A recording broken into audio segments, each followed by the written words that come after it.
View from the hut this morning. It's been a great hut to stay in. It's really spacious. I'll go inside and show you.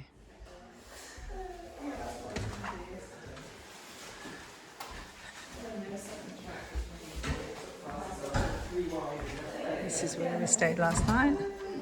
We'll see you later. Yep. Bye, see you later.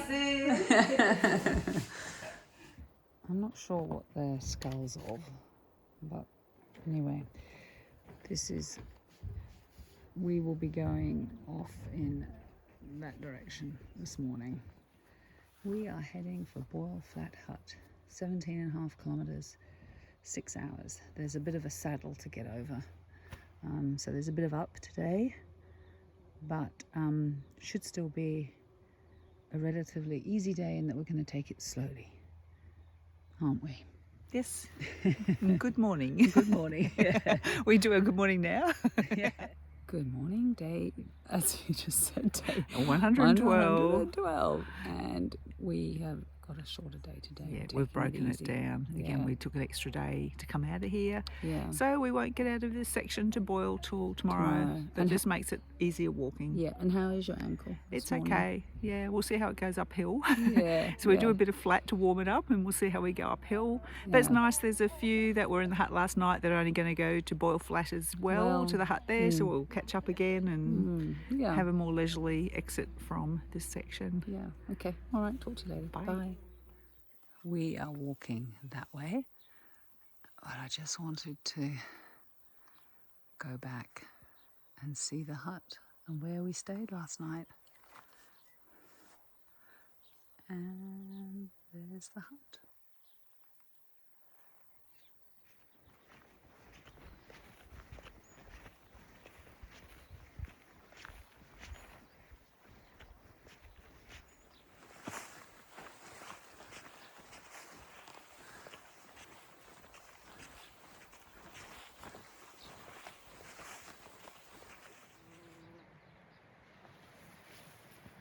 I don't know if it's a bit of a thistle, that.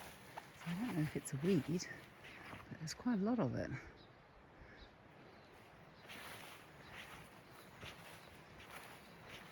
It's a beautiful temperature for walking, but I do think it's going to get hotter. Okay, bit of an update. Judy and I have been talking about this last night in the hut and this morning, and it looks like what we're going to do is we are going to walk out to Boyle Village tomorrow and then hitch to Hanmer Springs, and we'll have 2 nights there. So on Sunday we'll be able to go and have a hot soak somewhere, and on Monday we're going to make our way to Tekapo, and at Tekapo we've then got the flat walking section along the lakes down to Twizel. I will probably still cycle, but Judy will walk it because to cycle it would be very uncomfortable, and she's doesn't really want to go on a bike anyway. So she'll walk it slowly, and I'll pass by and hopefully drop off a few things for her. And then we'll go to Twizel. Then we'll have one more day of walking along the Lake Ohau, and then we will make our way back to Boyle, and we will start the section that is next, which is Boyle to Arthur's Pass. So at the moment that's the plan. That's what we're going to do, and it gives plenty of opportunity for Judy's ankle to rest, particularly because we'll have probably at least two travelling days over the next week, and hopefully by the time we come back her ankle is improved, because it will improve over time, and I think it's really sensible that we just give it every opportunity to do as little as possible, because she has been told that she can still walk on it, but she's just got to try and make it as easy as possible. So going to a flat section of the trail makes a lot of sense. And having a couple of rest days also. So that's the plan. And we're both very happy with it. So good, that's good. Bye for now. Back into the forest for a little while, which is good because it provides some nice shade. It looks like snow on the ground, but it isn't. Very pretty. Oh, luxury walking. Oh, it doesn't last forever. But I think there's a little bit more of this through this section.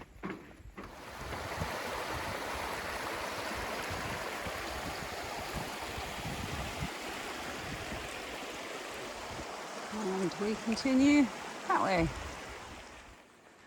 It's about 3 kilometres to go to get up to Anne Saddle, where we will then have a break and have our lunch.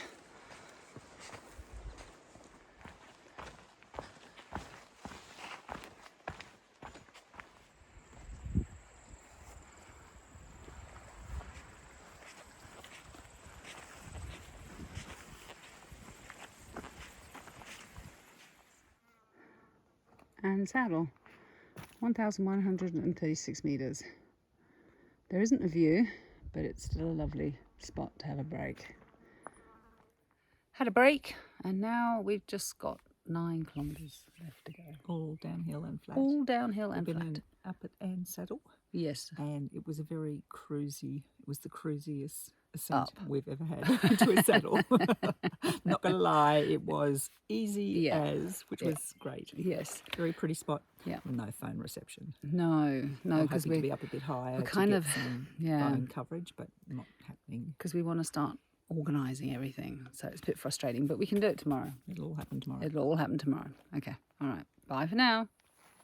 Oh dear, this descent is going to be really tricky for Judy because she has to try and avoid tilting her foot, twisting it in any way, and trying to keep it flat. I hope it doesn't go on for too long.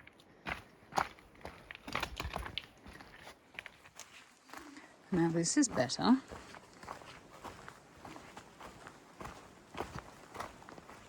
Still forest walking, and we've got just under 7 kilometres left to go to get to the hut, which is good.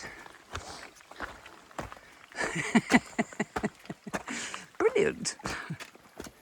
We want to look for a stream that's big enough for us to swim in it and clean up a little bit in. And I think there's one in about 800 metres.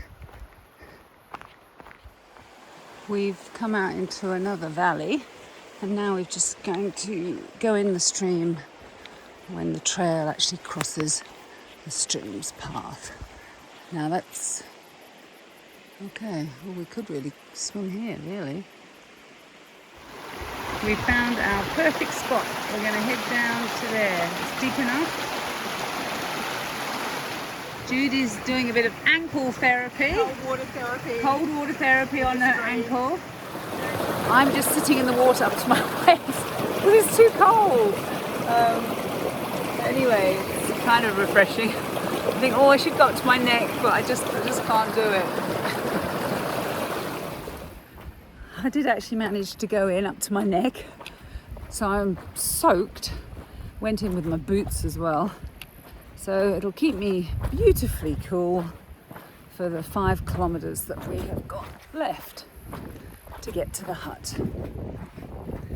Some geese rapidly walking away.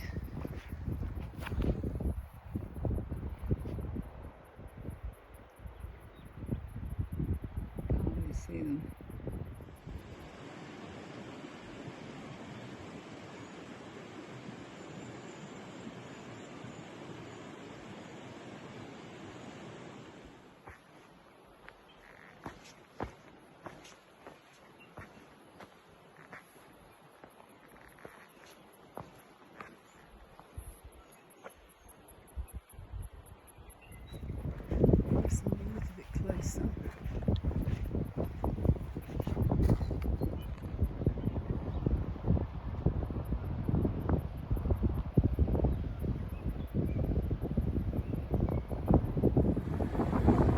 where we've come from.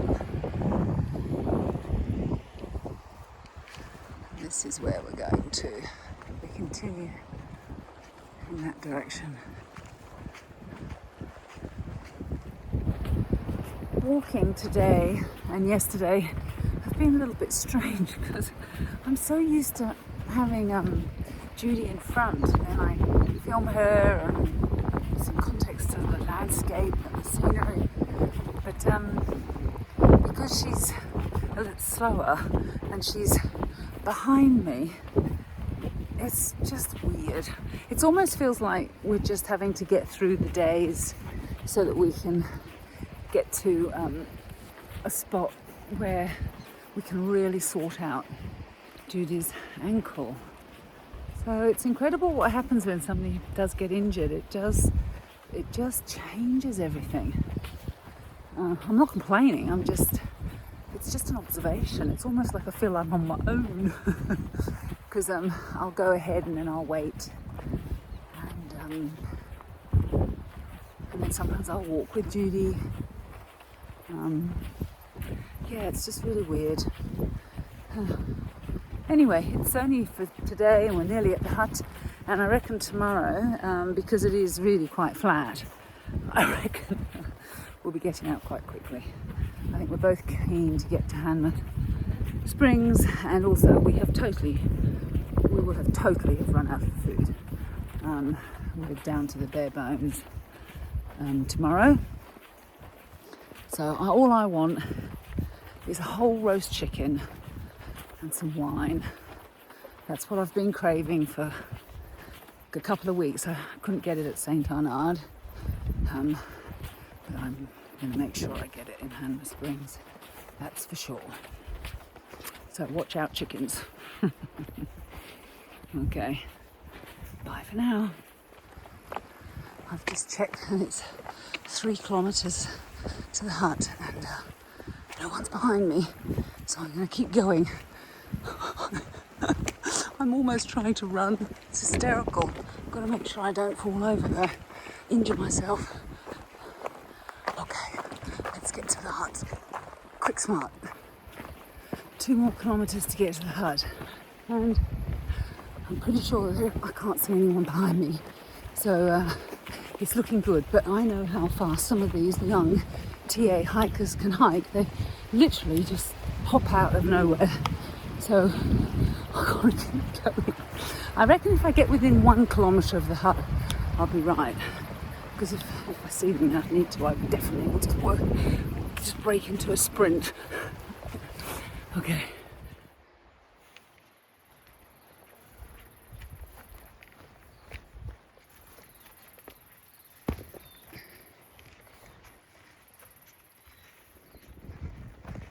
One and a half kilometres to the hut, and I can't hear or see anybody behind me, so it's looking good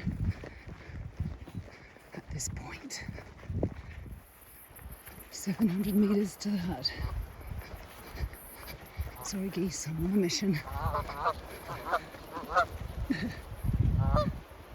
A bit of obligatory swing bridge footage. I must be feeling very confident. Here is the hut. So let's go in and see how many bunks are left. It's a nice hut. We've got a bunk. It's a very, very comfortable bunk. Just where I like it, up against the wall. Yeah, did a good job. Did a very good job of putting it to the hut. Yeah.